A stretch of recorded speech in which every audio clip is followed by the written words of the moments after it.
एक दफ़ा का ज़िक्र है कि एक छोटे से गांव में रोहान नाम का एक रहमदिल लड़का रहता था।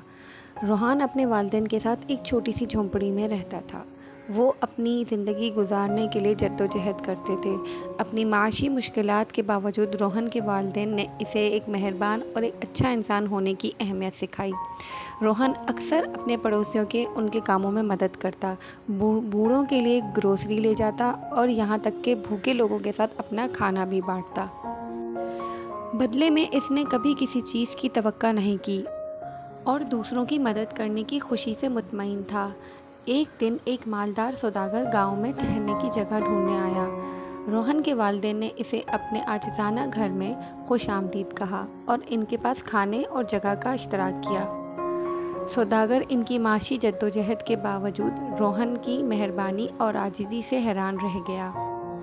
जैसे ही सौदागर जाने के लिए तैयार हुआ, उसने रोहन को इसकी मेहरबानी का इनाम दिया, लेकिन रोहन ने ये कहते हुए इनकार कर दिया, हमने आपकी मदद की क्योंकि ये सही काम है, इनाम या पहचान के लिए नहीं।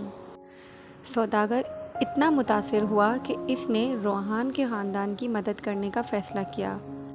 इसने रोहन के वालिद को अपनी कंपनी में नौकरी की पेशकश की, जिससे मुस्तकिल आमदनी हुई और इनकी माशी सूरत-ए-हाल बेहतर हुई। साल गुजरते गए और रोहन बड़ा होकर एक कामयाब ताजिर बन गया, लेकिन वो अपनी आजिज़ाना शुरुआत को कभी नहीं भूला।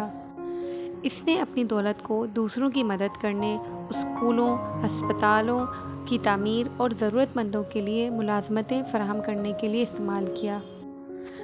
रोहन की कहानी पूरे मुल्क भर में फैल गई।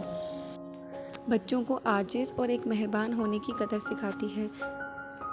इसने साबित किया कि हकीकी दौलत सिर्फ माल से नहीं होती, बल्कि दूसरों की ज़िंदगी पर हमारे مثبت असरात और अच्छे अखलाक से होती है। कहानी का अखलाक ये है कि रहमदिली, आजिज़ी और सखाफ़त के साथ हकीकी खुशी की ज़िंदगी गुजारी जा सकती है। आजिज़ और मेहरबान होकर हम नेकी का एक ऐसा असर पैदा कर सकते हैं जो हमारे आसपास के सभी लोगों को फ़ायदा पहुंचाता है।